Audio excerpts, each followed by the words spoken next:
Hello learners, welcome back to Unacademy. Let's crack CLAT PG. This is Manjari Singh, your CLAT PG educator. So अभी recent में एक bill चल रहा है जो बहुत ही कंट्रोवर्सी में है, that is Delhi services bill, that is government of NCT Delhi amendment bill. आखिर ये बिल क्या है जिसने एक तरफ दिल्ली गवर्नमेंट को रखा और एक तरफ सेंट्रल गवर्नमेंट, दोनों के बीच में एक टसल चल रहा है। इस बिल को जानना बहुत जरूरी है when you are preparing for competitive exams, specially for CLAT PG and other LLM entrance exam. I always say to you guys कि अगर कोई भी न्यूज में चल रही है डिबेट, कुछ भी अमेंडमेंट आने वाला है, कोई भी अगर एक्ट है, तो इन दैट केस आपके लिए बहुत ज्यादा इंपॉर्टेंट हो जाता है उसके बारे में जानना एंड खुद का इंटरप्रिटेशन रखना। क्योंकि जब चीजें कंट्रोवर्सी में होती है तो वहां पर फॉर एंड अगेंस्ट दो ओपिनियन आपको देखने को मिलते ही हैं। तो आपका खुद का भी एक ओपिनियन वहां पर मैटर करता है कि आप फॉर में हो कि आप उसके अगेंस्ट में हो। क्योंकि when you are attempting for CLAT PG तो इट माइट बी पॉसिबल कि आपके सामने जो पैसेज आया है उसमें जो क्वेश्चंस हैं उसमें वो आपका खुद का इंटरप्रिटेशन पूछ सकते हैं या फिर आपके हिसाब से सुटेबल क्या होना चाहिए। तो जब भी कुछ नया आए तो फॉर एंड अगेंस्ट दोनों को पढ़ें। आप एक लॉ स्टूडेंट हैं, आपको दोनों पार्टीज का सुनना है, आपको नेचुरल जस्टिस के प्रिंसिपल को फॉलो करना है and then you have to come to conclusion. आप सिर्फ एक तरह की बात को सुन के सही या गलत नहीं ठहरा सकते हैं। तो हम आज डिस्कस करेंगे दिल्ली सर्विसेज बिल के बारे में। आखिर क्या है, what is this governance model of new Delhi, सबसे पहले हमारे लिए ये जानना जरूरी हो जाता है। तो गवर्नेंस मॉडल क्या है न्यू दिल्ली का? जो स्टेटस दिल्ली को यूनियन टेरिटरी का मिला हुआ है वो उसको शेड्यूल 1 ऑफ द कॉन्स्टिट्यूशन के चलते मिला है, बट जो नेशनल कैपिटल टेरिटरी का स्टेटस मिला है वो article 239 capital double capital A के हिसाब से मिला हुआ है। अगर आप ये आर्टिकल पढ़ेंगे तो इसमें आपको पूरा कंप्लीटली स्टेटस समझ में आएगा कि दिल्ली को नेशनल कैपिटल टेरिटरी का दर्जा दिया गया है और क्या क्या पावर दी गई है। 69th अमेंडमेंट जो कॉन्स्टिट्यूशन में हुआ था उसने इंसर्ट किया था article 239 double A capital A, which declared the union territory of Delhi to be administered by lieutenant governor. अब आपको ये पता होगी बात कि दिल्ली में लेफ्टिनेंट गवर्नर भी है जो एडमिनिस्टर करता है एंड दूसरी तरफ चीफ मिनिस्टर भी है हमारे अरविंद केजरीवाल। ठीक है, हर जगह तो यूपी में या कोई और अगर स्टेट है, MP है, राजस्थान है, तो वहां पर स्टेट्स में क्या होता है, सिर्फ और सिर्फ चीफ मिनिस्टर देखने को मिलता है। बट दिल्ली यूनियन टेरिटरी है, वहां पर आपको चीफ मिनिस्टर भी मिलेगा, आपको वहां लेफ्टिनेंट गवर्नर भी मिलेंगे। तो जब आप ये वाला आर्टिकल पढ़ते हैं जिसने यूनियन टेरिटरी डिक्लेयर किया था दिल्ली को, वहां पर लिखा है साफ साफ कि ये एडमिनिस्टर कौन करेगा, इसको लेफ्टिनेंट गवर्नर करेंगे जो इलेक्टेड लेजिस्लेटिव असेंबली की एड एंड एडवाइस पर काम करेंगे। जो इलेक्टेड लेजिस्लेटिव असेंबली है वो जो कुछ भी कहेगी उनकी एड और एडवाइस पर ये अपने एक्शंस को परसू करेंगे। हाउएवर अब एड एंड एडवाइस जो क्लॉज है आपको पता है ये बहुत बड़ा फैक्टर आता है जब हम कॉन्स्टिट्यूशन भी पढ़ते हैं, जब हम काउंसिल ऑफ मिनिस्टर्स और प्राइम मिनिस्टर वाला पोर्शन पढ़ते हैं प्रेसिडेंट का, तो वहां पे भी एड और एडवाइस वाला क्लॉज हम देखते हैं। तो ये जो क्लॉज है ये सिर्फ उन मैटर्स से रिलेटेड है जिसपे इलेक्टेड असेंबली को पावर दे रखी है। मतलब जिस पर इलेक्टेड असेंबली के पास पावर है अपनी एडवाइस देने की, सिर्फ और सिर्फ उन मामलों में लेफ्टिनेंट गवर्नर उनकी सुनेगा। जैसे कि स्टेट और कॉन्करेंट लिस्ट को लेके इलेक्टेड असेंबली के पास पावर है, but when we talk about the union list तो उनके पास उसको पावर लेके नहीं है। तो जब पावर ही नहीं है तो उस पर ओपिनियन क्या देंगे, सीधी सी बात है। तो इलेक्टेड असेंबली सिर्फ और सिर्फ स्टेट और कॉन्करेंट लिस्ट के मामलों में एड और एडवाइस दे सकती है लेफ्टिनेंट गवर्नर को, और उनको इसी कॉन्टेक्स्ट में रिकमेंडेशन लेना पड़ेगा। लेकिन here comes the exception of public order, police and land. ये तीन जो टर्म्स हैं, public order, police and land, ये तीनों अगर स्टेट या कंकरेंट लिस्ट में भी लाई कर रहे हैं तो भी इस पर इलेक्टेड लेजिस्लेटिव असेंबली के पास पावर नहीं है कि वो इन मैटर पर कुछ भी ओपिनियन दे पाए। फर्दर आर्टिकल 239 डबल ए जो है ये नोट करता है कि लेफ्टिनेंट गवर्नर को या तो एड और advice of the council of ministers पे काम करना पड़ता है या फिर वो बाउंड होता है to implement the decision taken by the president on a reference being made by him. अब अगर प्रेसिडेंट से उसे सलाह चाहिए तो उसको रेफरेंस के थ्रू वो कर पाएंगे। ठीक है, जब प्रेसिडेंट से सलाह लेनी होती है तो वहां पर उसको हम रेफरेंस बोलते हैं। तो या तो वो प्रेसिडेंट से रेफरेंस ले, तब उसके बाद वो जो कहते हैं उसको इम्प्लीमेंट करना पड़ेगा। एंड दूसरा रास्ता क्या है कि जो काउंसिल ऑफ मिनिस्टर्स हैं उनकी एड या एडवाइस पर लेफ्टिनेंट गवर्नर को काम करना पड़ेगा। ऑल्सो जो 239 डबल ए है ये लेफ्टिनेंट गवर्नर को पावर देता है to refer a difference of opinion on any matter with the council of ministers to the president. कि आप अगर कोई भी मैटर है जिसमें आपका ओपिनियन अलग जा रहा है तो आप उसको रेफर कर सकते हैं काउंसिल ऑफ मिनिस्टर्स को टू द प्रेसिडेंट। ठीक है, काउंसिल ऑफ मिनिस्टर के साथ करके टू द प्रेसिडेंट आप उसको दे सकते हैं। ये जो डुअल कंट्रोल है एलजी के बीच में और इलेक्टेड गवर्नमेंट के बीच में, इसी की वजह से पूरा पावर टसल चल रहा है। क्यों? क्योंकि दिल्ली गवर्नमेंट बात करती है स्टेट गवर्नमेंट की। दिल्ली गवर्नमेंट का मतलब है कि हमारा जो रिप्रेजेंटेटिव है, जो असेंबली है, वो काम करेगी। लेकिन यहाँ पे दूसरी तरफ सेंट्रल गवर्नमेंट लेफ्टिनेंट गवर्नर को ज्यादा पावर देने की बात करती है। तो कुल मिला के इन दोनों के बीच में टसल देखने को हमको मिल रहा है। सो यहाँ पर पार्लियामेंट पास करती है Delhi services bill, GNCTD amendment bill. Parliament ने कंटेंशियस बिल जो है ये पास किया है, जो कि दिल्ली गवर्नमेंट की पावर को डाइल्यूट कर रहा है सर्विसेज पर, ठीक है, इसीलिए इसको दिल्ली सर्विसेज बिल कहा जा रहा है। मेन सर्विस मैटर पे इनकी पावर को डाइल्यूट किया गया है। अब ये बिल आपका 131 वोट्स फेवर में पास होता है विद 102 वोट्स अगेंस्ट इट। तो ऑब्वियस सी बात है, जहां पर इतना डिफरेंस है तो आप देख सकते हो कि फॉर और अगेंस्ट दोनों तरफ लोग यहाँ पर खड़े हैं। नोटेबली जो बिल है उसमें सिग्निफिकेंट चेंजेस करे गए हैं फ्रॉम द ऑर्डिनेंस। एक सेंटर ने ऑर्डिनेंस प्रोमलगेट किया था 19 मई को। उस ऑर्डिनेंस के कंपैरिजन में अभी ये जो बिल है इसमें काफी चेंजेस करे गए हैं। और ये जो ऑर्डिनेंस आपका प्रोमलगेट हुआ था, ये कब हुआ था? जब सुप्रीम कोर्ट ने एक रूलिंग दी थी उसके एक हफ्ते बाद। क्या थी रूलिंग सुप्रीम कोर्ट की? कि जो दिल्ली गवर्नमेंट है उसके पास पावर है over the administration and control of the civil servants except in the matters relating to public order, police and land. अभी पीछे हमने पढ़ा, जो हम पढ़ रहे थे वही सुप्रीम कोर्ट ने कहा।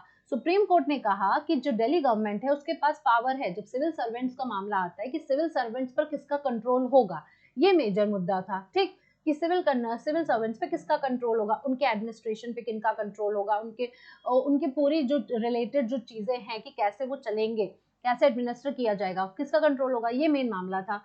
तो यहाँ पर कोर्ट ने कहा कि दिल्ली गवर्नमेंट का इस पे कंट्रोल होगा, लेकिन वो चीज अच्छी नहीं लगी। अब जब से दिल्ली गवर्नमेंट की बात है और एक तरफ सेंट्रल गवर्नमेंट है, सेंट्रल गवर्नमेंट को अच्छा लगेगा क्या कि सिविल सर्वेंट्स पे पूरा का पूरा जो अधिकार है वो दिल्ली गवर्नमेंट को दे दिया जाए? डेफिनेटली नहीं। उन्होंने 3 क्राइटेरिया बाहर रखे थे, एक था पब्लिक ऑर्डर, एक था पुलिस और एक था लैंड। इन तीनों को बाहर रखा था। लेकिन सुप्रीम कोर्ट के जजमेंट के एक हफ्ते बाद एक ऑर्डिनेंस आता है, फिर उसके बाद अभी ये बिल आता है जिसमें कुछ चेंजेस देखने को मिलते हैं। जो की प्रोविजन उस टाइम ऑर्डिनेंस में आया था वो था सेक्शन 3A। 3A क्या कहता था कि जो दिल्ली लेजिस्लेटिव असेंबली है, जिसको हम दिल्ली गवर्नमेंट के नाम से समझते हैं, उनको पावर नहीं है ओवर एंट्री 41 ऑफ लिस्ट 2। अब लिस्ट 2 आपको मालूम है कि स्टेट लिस्ट की बात करता है, तो स्टेट लिस्ट में जो एंट्री 41 है वो सर्विसेज से रिलेटेड है, ठीक। लिस्ट 2 में जो एंट्री 41 है वो सर्विसेज से रिलेटेड है। तो 7th स्केड्यूल में आपको मालूम है ये 3 लिस्ट दे रखी है, यूनियन लिस्ट, स्टेट लिस्ट और कॉन्करेंट लिस्ट। तो जो एंट्री 41 जो सर्विसेज की बात करता है, दिल्ली लेजिस्लेटिव असेंबली के पास पावर नहीं है, ऑर्डिनेंस ने ये बात कही थी। अब जो 3A है उसमें ये भी कहा गया कि ये प्रोविजन प्रिवेल करेगा हर हाल में। ऑर्डिनेंस में कहा गया ये जो सेक्शन 3A है ये हर हाल में प्रिवेल करेगा, notwithstanding anything contained in any judgement, order या डिक्री। तो सीधी सी बात है, सुप्रीम कोर्ट ने जब जजमेंट दिया तो उसको नकारते हुए ये ऑर्डिनेंस लाया गया जिसमें कहा जाता है कि भाई हम कुछ चेंजेस करने जा रहे हैं। चेंजेस हमारे इस अनुसार है कि जो 3A जो सेक्शन है वो कहता है कि दिल्ली गवर्नमेंट के पास अधिकार नहीं है सर्विसेज के ऊपर, और ये 3A हर केस में लागू होगा, कोई फर्क नहीं पड़ता अगर कोई जजमेंट है, कोई फर्क नहीं पड़ता कोई ऑर्डर है या कोर्ट का डिक्री है, ठीक। मीनिंग देयर बाय कि जो ऑर्डिनेंस है वो नलीफाई कर रहा है सुप्रीम कोर्ट के इफेक्ट को। बहुत बड़ी बात है, आप उल्लंघन कर रहे हैं बेसिकली। फिर एक नए टर्मिनोलॉजी की बात होती है, national capital civil service authority. कि अब एक अथॉरिटी की आवश्यकता है ना, हर चीज को चलाने के लिए एक अथॉरिटी की बात होती है। तो बिल जो आया है आपका ये वाला, ये कहता है हम एक परमानेंट अथॉरिटी स्टैब्लिश करेंगे। अब वो परमानेंट अथॉरिटी का नाम क्या होगा? National capital civil service authority. ये क्या करेगी? ये डिसीजन लेगी with respect to the posting and control of the civil servant. मतलब सीधे सीधा हम एक अथॉरिटी बिठा देंगे, अब उनके ऊपर किसका कंट्रोल रहेगा और उनकी पोस्टिंग कहाँ कहाँ होगी, ये सिर्फ और सिर्फ कौन तय करेगा? ये अथॉरिटी तय करेगी, पहली बात। दूसरी, अथॉरिटी का हेड कौन होगा? चीफ मिनिस्टर ऑफ दिल्ली होगा, और चीफ सेक्रेटरी होगा government of NCT Delhi, and principal secretary home government of NCT Delhi. इन्होंने कहा इस अथॉरिटी में हम इतने लोगों को बिठाएंगे। अब अथॉरिटी क्या कर सकती है? अथॉरिटी रिकमेंडेशन दे सकती है लेफ्टिनेंट गवर्नर को regarding the transfer and posting of all group A officer and officer of DANICS serving in the affairs of the government of NCT Delhi, barring officers handling matters related to public order, land and police। अब आराम से समझते हैं इसको। Authority जो आपकी ये national capital civil services authority बनेगी, ये लेफ्टिनेंट गवर्नर को रिकमेंडेशन दे सकती है। रिकमेंडेशन किससे रिलेटेड देगी? ये लेफ्टिनेंट गवर्नर को रिकमेंडेशन देगी related to the transfer and the posting of all group A officer, एक तरफ तो हो गए, एंड दूसरी तरफ ऑफिसर्स ऑफ दानिक्स। ये दानिक्स क्या है आखिर? दानिक्स है आपका Delhi, Andaman and Nicobar islands civil servants, ठीक है। एंड ये हो गए सिविल सर्विस या सिविल सर्वेंट्स, कुछ ऐसे ही है। तो ये दानिक्स के जो ऑफिसर्स हैं ये सर्व जो कर रहे हैं in the affairs of the government of NCT Delhi, यानी दिल्ली के और अंडमान निकोबार वाले जो भी सिविल सर्वेंट सब कर रहे हैं, बारिंग उन ऑफिसर को एक्सक्लूड कर दो जो पब्लिक ऑर्डर, लैंड या पुलिस के मैटर्स को हैंडल करते हैं, उनको अगर हटा दो तो जो ऑफिसर बचते हैं और जो ग्रुप ए ऑफिसर बचते हैं उनके ट्रांसफर और पोस्टिंग को लेके रिकमेंडेशन दे सकती है ये अथॉरिटी, किसको? लेफ्टिनेंट गवर्नर को। यानी सिर्फ और सिर्फ इस अथॉरिटी का उपयोग रिकमेंडेशंस के लिए करा जा रहा है, कोई इनके हाथ में कंट्रोल नहीं है। कंट्रोल किसके हाथ में दिया गया? लेफ्टिनेंट गवर्नर के। अब कहा जा रहा है कि रिकमेंडेशन तो दे दिया, लेकिन जो लेफ्टिनेंट गवर्नर है उनका डिसीजन होगा फाइनल, ठीक। फाइनल अथॉरिटी किसको दी गई है? लेफ्टिनेंट गवर्नर को।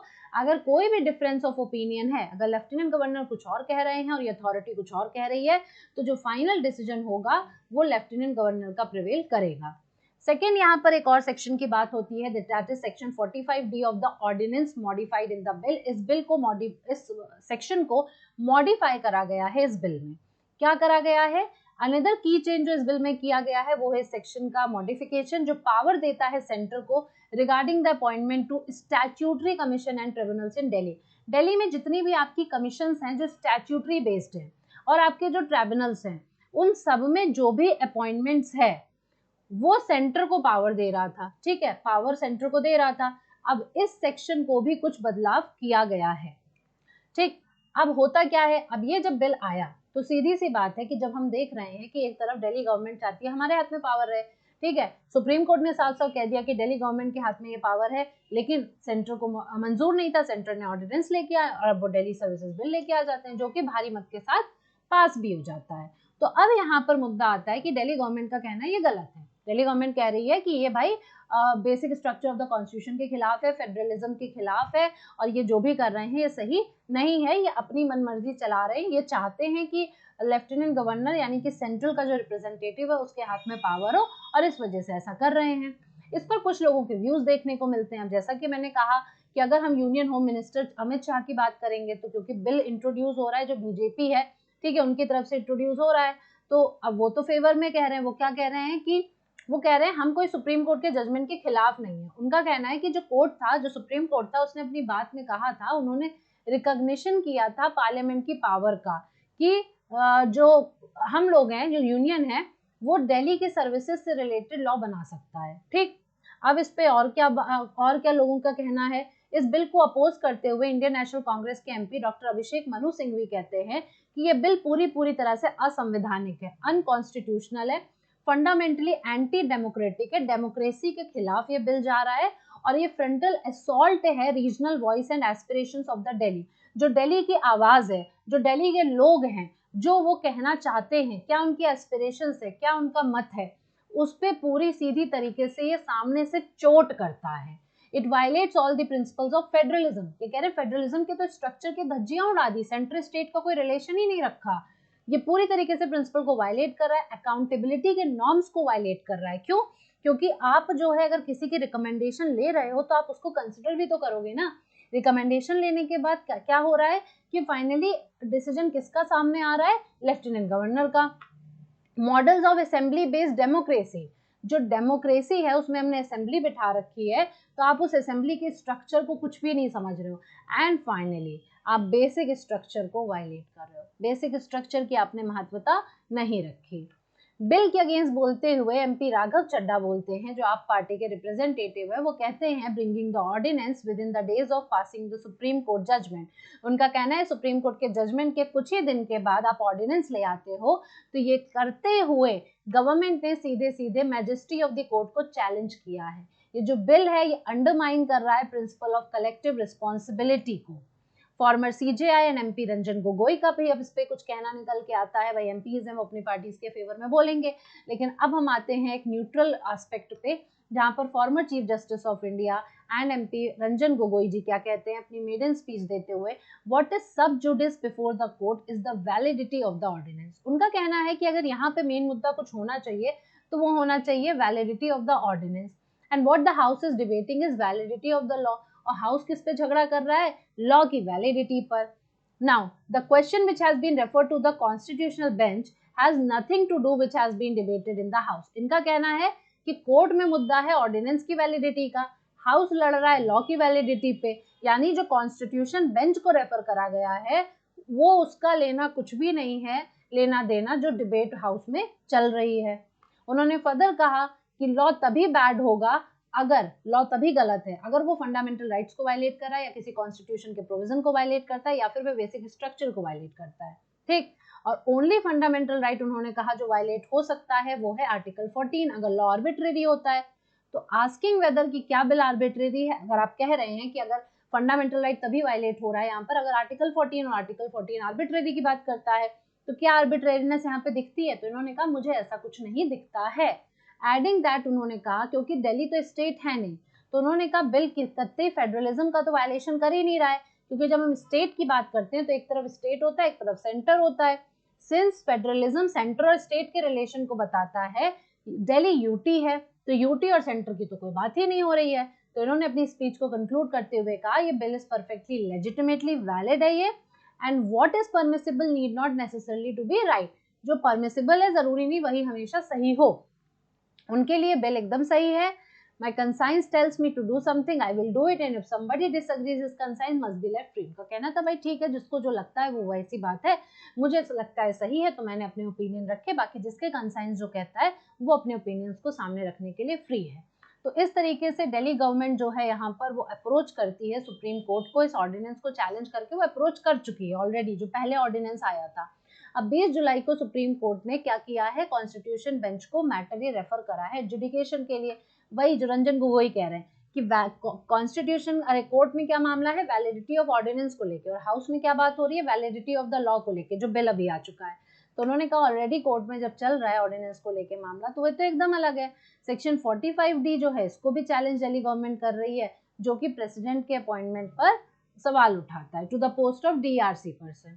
तो ये सब मुद्दा है जो अभी चल रहा है। लेट्स सी कि कोर्ट इस पे क्या अपना ओपिनियन देती है, क्योंकि पार्लियामेंट इसको पास कर चुकी है, अब सिर्फ प्रेसिडेंट का असेंट लगना इस पर बाकी है। तो हम देखते हैं कि आगे चल के क्या होता है। आप इसको ध्यान में रखिएगा, आप इससे जुड़े रहिएगा इस न्यूज से, आपके लिए बहुत इंपॉर्टेंट है एग्जाम पॉइंट ऑफ व्यू से।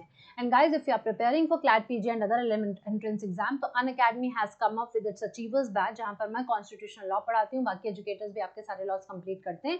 हम एक comprehensive course LLM entrance exam का लेके चलते हैं। अगर अभी तक एनरोल नहीं किया है तो you can use my code MSING10 to join this course and आप डिस्काउंट अवेल कर सकते हो। 12 अगस्त तक चल रहा है फ्रीडम फेस्टिवल, जिसमें अनअकैडमी आपको सारे क्लैट PG सब्सक्रिप्शंस पर 20% ऑफ दे रहा है और 1 महीने का फ्री एक्सटेंशन दे रहा है। क्या करना है, just you have to use this code MSING10 MSING10 MSING10, ये यूज करना है और आपको इस पे 20% का ऑफ और 1 महीने का फ्री एक्सटेंशन मिल जाएगा।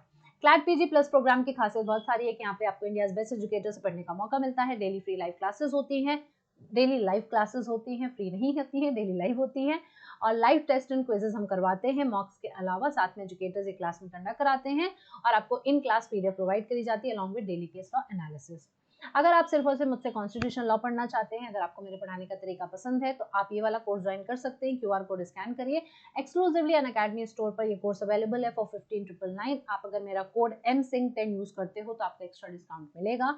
कॉम्प्रिहेंसिव कोर्स में यहाँ पर कॉन्स्टिट्यूशनल लॉ का कवर करती हूँ रिगार्डिंग एवरी कॉम्पिटिटिव एग्जाम। आपके सारे पेपर बहुत आराम से क्लियर हो जाएंगे इसको पढ़ने के बाद। In class doubt solving session is the main feature of this course. All India CLAT 2024 के लिए मॉक टेस्ट सीरीज अनअकैडमी लेके आया है, जिसमें 20 full length mock test series है। खास बात यह है कि ये लाइव मॉक टेस्ट होते हैं, हर वीकेंड पर होते हैं और उसी टाइम पे कराया जाता है जिस टाइम पे आप क्लैट PG का पेपर देने वाले हो, 2 बजे से 4 बजे तक। 1600 बहुत ही रीजनेबल प्राइस में ये मॉक्स अवेलेबल है। अगर आपने बैच ज्वाइन कर लिया तो आपको कोई भी पेमेंट देने की जरूरत नहीं है, आपको फ्री ऑफ कॉस्ट अवेलेबल होगा। बट अगर आप बैच ज्वाइन नहीं करते हो तो आपको ये लेना पड़ेगा अलग से। आप मेरा कोड MSING10 यूज करोगे तो आपको एक्स्ट्रा डिस्काउंट मिलेगा ही मिलेगा। अनअकैडमी पर मैं स्पेशल फ्री लाइव क्लासेस भी लेती हूँ हर ट्यूसडे और थर्सडे को 6:30 बजे शाम को। आप ये QR कोड स्कैन करके ये लेक्चर्स देख सकते हो। आपके सारे आने वाले एग्जाम्स के लिए बहुत इंपॉर्टेंट लेक्चर्स हैं। टेलीग्राम चैनल अगर अभी तक ज्वाइन नहीं किया है तो स्कैन करके फटाफट से ज्वाइन कर लो, आपको सारी अपडेट्स मिलती रहेंगी। So this was all from my side guys. तो आई होप आपके लिए सेशन यूजफुल रहा होगा।